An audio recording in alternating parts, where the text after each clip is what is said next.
Well, hello, everybody. I was hoping I wouldn't have to meet with you like this ever again, but here we are.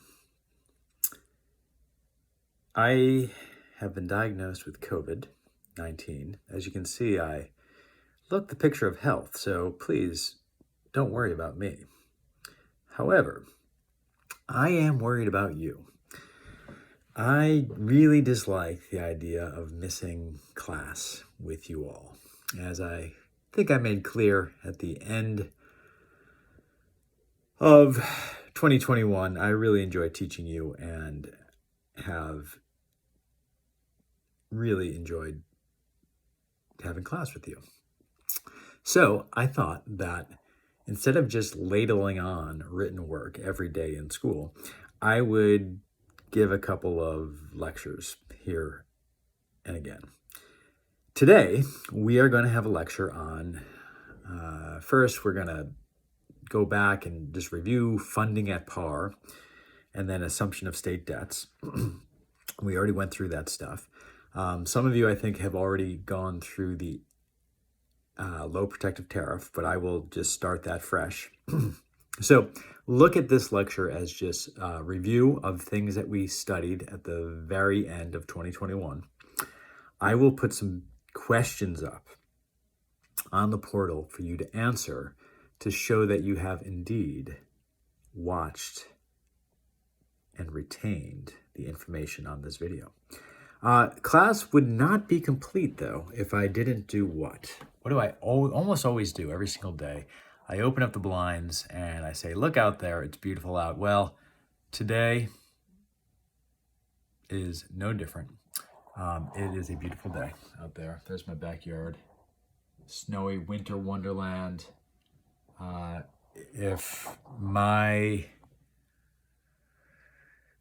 say the juniors that I'm closest to, if they are any indication, you might not have gotten outside and really enjoyed yesterday's beautiful snow. If that's true, for shame. You should get out there and enjoy it. Anyway, without further ado, here's a little review of funding at par. So, we've got a brand new nation. Alexander Hamilton is the Secretary of the Treasury. He, by most accounts, is a genius. And he realizes that the national debt, which is pretty huge, $54 million, is actually a national blessing.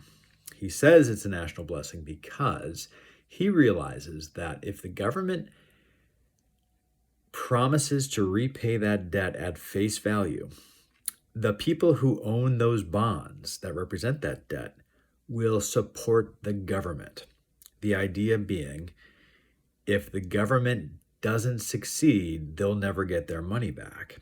So they're going to do everything they can to help this government succeed. Okay. Now, what does that actually mean?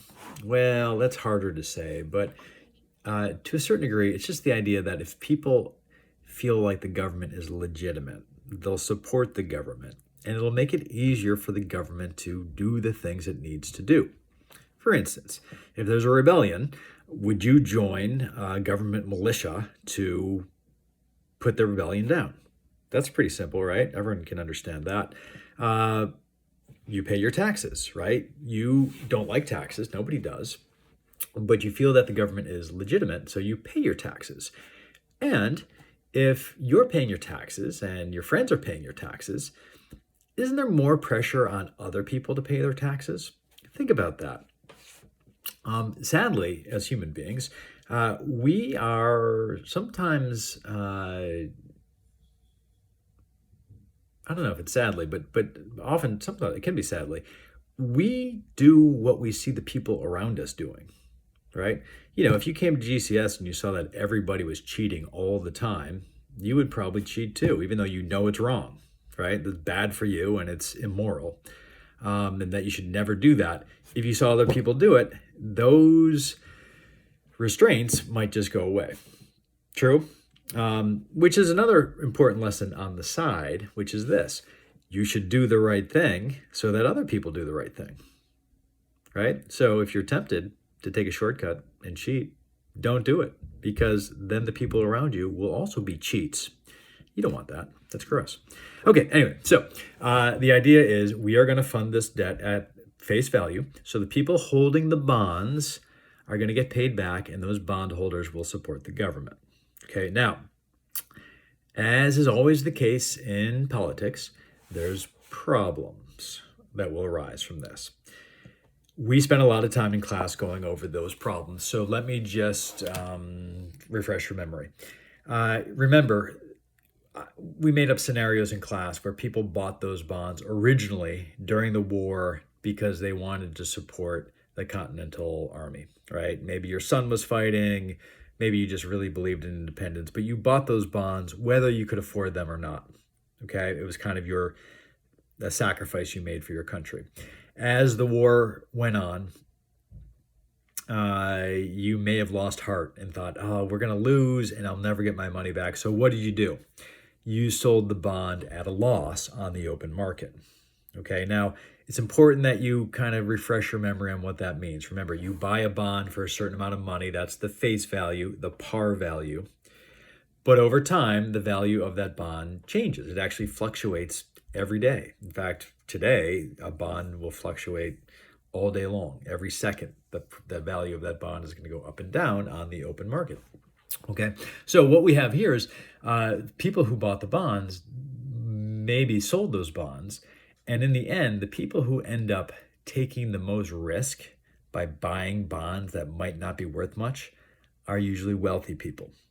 So pretty much people with not as much money who bought the bonds, sold their bonds at a loss. Wealthy people bought those bonds and made huge profits. It's a age-old story. The rich get richer and the poor get babies. Poorer, right? And babies. You'll get that someday. Okay, so that's funding at par, and Congress passes it, right? So we're going to pay off that debt. What's that going to do to the U.S. debt or credit rating? It's going to boost it. Will people loan money to this government again? Yes. Is that necessary? Yes. What is borrowing money a component of? We call that, Dylan. Yes, fiscal policy. Good job, Dylan. He looked so scared when I called on him. Okay, so that's funding at par. Now, assumption of state debts. This is very similar to funding at par. States also had debts that were racked up during the war. As a one-time only deal, the federal government is going to assume all of the state's debts. I don't remember. I don't have my notebook. It's at school. I think that was like $22 million. Okay. Same idea. The people who now are owed money by the federal government, what are they going to do? Jack, can you answer? Yeah, you're right, Jack. They're going to support the federal government. That's the idea. Okay. A national blessing. Okay. Now, of course, there's a problem. Which states had the most debt? Well, I don't know if it's probably not. I mean, you should know this from class, but maybe it's not. Maybe you couldn't guess otherwise, but it tends to be the northern states. The northern states spent more money trying to fight that war. They borrowed more money trying to fight the revolution. And southern states had very little debt. So how are southern states going to feel about taking on all this debt of those Yankees? They're not going to like it. Right? They're going to feel like they're getting a bad deal. Who's going to pay that debt off? Well, taxpayers are going to pay that debt off, and we'll see who those taxpayers are going to be. But at this point, it doesn't matter. The South doesn't want to have to pay off other people's debts or other states' debts. Okay? So you remember I used an example about, parents deciding not to go on the family ski vacation. Instead, they're going to pay off their children's credit card debts. But of course, one child had no credit card debts. The other child, Blair, had huge debts. And so, the more responsible child is getting a bad deal. Okay, so that's assumption of state debts. All right, so there we go. Those are two of Hamilton's fiscal policies. Let's go on to a third, and then that's it for today. Okay, The third fiscal policy is called the Low Protective Tariff. Okay, we've talked about tariffs quite a bit this year, right? Tariffs are a component of what kind of economic system? Can anyone answer that? Taylor, what kind of economic system are tariffs a component of? No, not communism. Yes, that's right. Very good. Mercantilism. Okay. Taylor knows her stuff. She's good. Okay, so here's the deal. Alexander Hamilton, he likes, take notes here. This is definitely not review.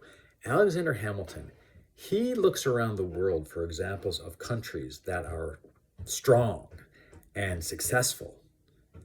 A country that he would like America to emulate. Do you know that word, emulate?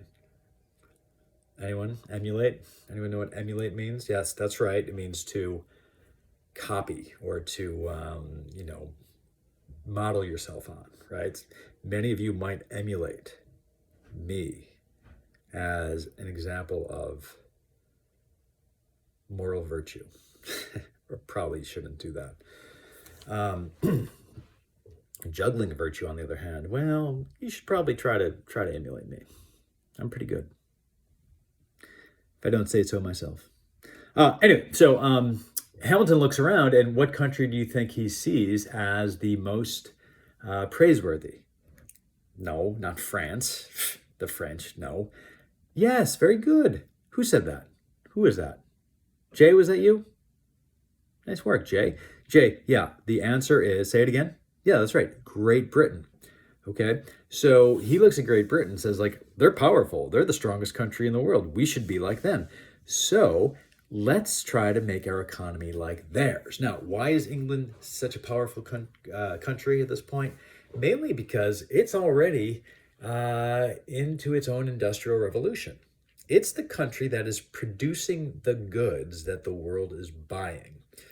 You know, what country would we say is that country today? China, right? China produces a lot of stuff. Okay, I mean, our last election kind of turned on this idea into too many in a certain way. Okay, so Hamilton decides the way to get industry happening in America is to make it easier for American manufacturers to compete with the British. Okay, now pay attention. This is important right here.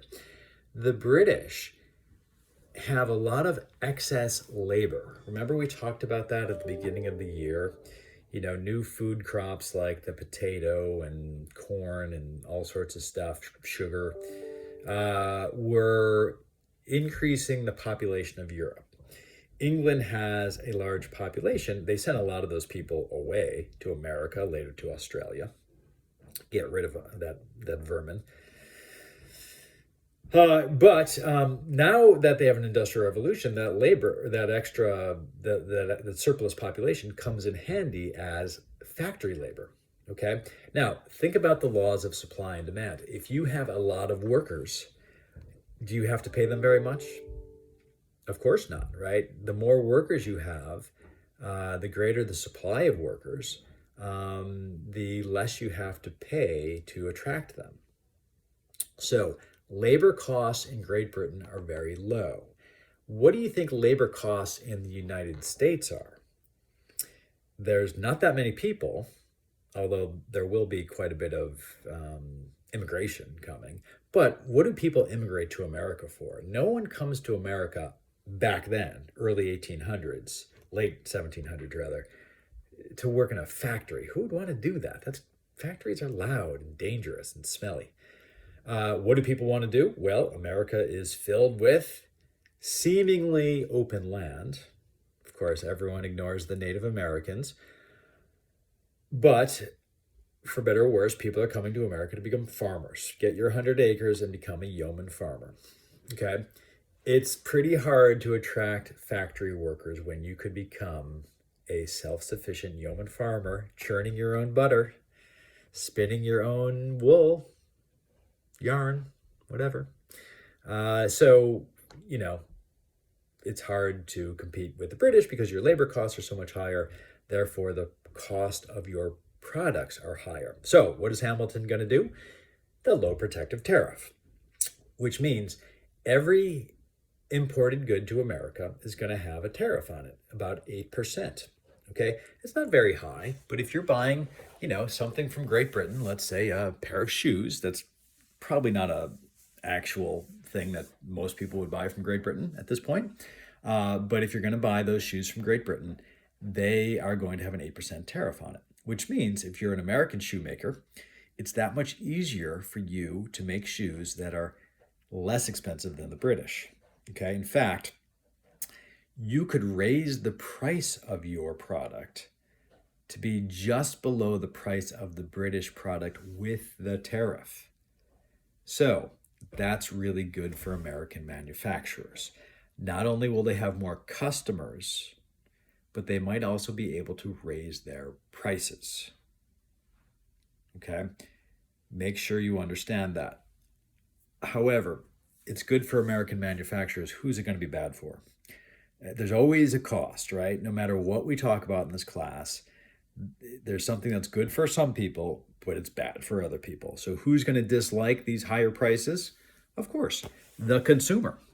But here's a deeper question. Who are the consumers? Does everyone buy stuff the way everyone in America today seems to buy an endless amount of stuff, right? We just got off of the holiday season. Did you buy quite a bunch of useless stuff? Admit it. Come on. You liked opening up those boxes, but probably you didn't need all that stuff. True? Probably. Okay. Well, the point is this. In the late 18th century, early 19th century, the biggest consumers in America are going to be, drum roll please, Southern planters. Southern planters are the biggest consumers. So if the protective tariff helps manufacturers, who does it hurt? It hurts Southern planters. Now, another important question. Where are those manufacturers located? What part of the country? What part of the country has faster moving rivers? So fast moving that they weren't navigable. We studied this in our first or second unit, right? Yes, the answer is the Northeast. New England will be the place where the American Industrial Revolution starts. Do they like the protective tariff in New England? Of course they do.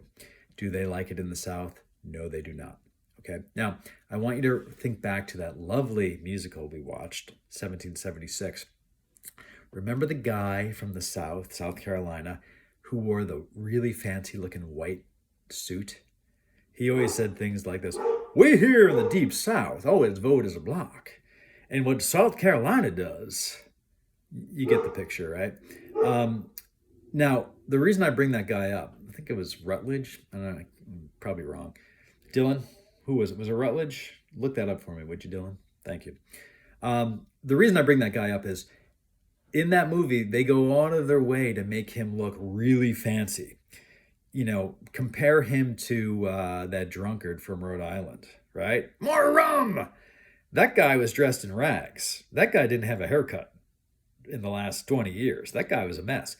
But the guy from South Carolina, right now, what is Kamal saying right now? He's dripping, right?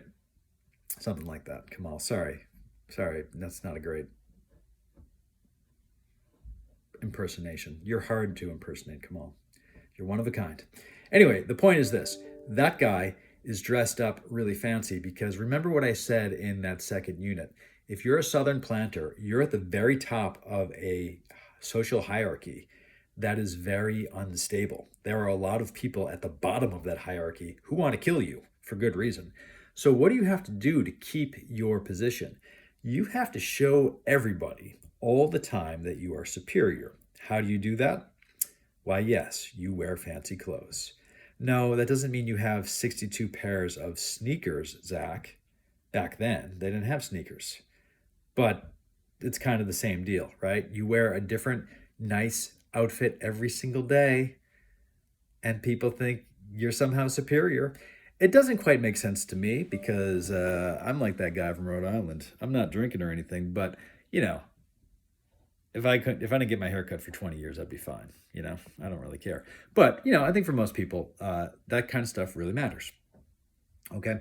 Anyway, so the South hates the low protective tariff. The North likes it. Do you see a pattern here? In every single fiscal policy that Hamilton has put out, there have been winners and losers. And pretty much who has been the winners and who has been the losers? Well, wealthy Northerners tend to win. Southerners and less wealthy people tend to lose. Okay. Now, that's it for today. 20 minutes. That's like less than half a class. I mean, you guys, I was very sad to be diagnosed with COVID this morning because I knew that you would all cheer when you heard the news, and that really irks me. But, I guess there's something to cheer about. You can watch this 20-minute video, do some questions, and I feel like you've learned something today. Yeah? Anyway, if you have any questions, feel free to email me. And, I don't know if I'm going to be out until next Tuesday, so I don't know if we'll have a chance to do a little virtual. I know we all hate virtual, but if I can make it happen, I'll make it happen. Anyway, email me with questions. I want to reiterate this to you. The exam is coming. I've also scheduled a test on this material, and I want to stick to that. So don't take this lightly. This is important stuff. Learn it. If you have questions, ask. Do the questions that I post online. And stay safe out there. Okay, wear your masks. Put it over your nostrils, Reagan. Don't want to see your nostrils anymore. Okay. You too, Madison. No nostrils. And let us, Jack, I can see your nostrils. Please put your mask up. Please. I'll see you some other time. Thanks a lot. Bye-bye.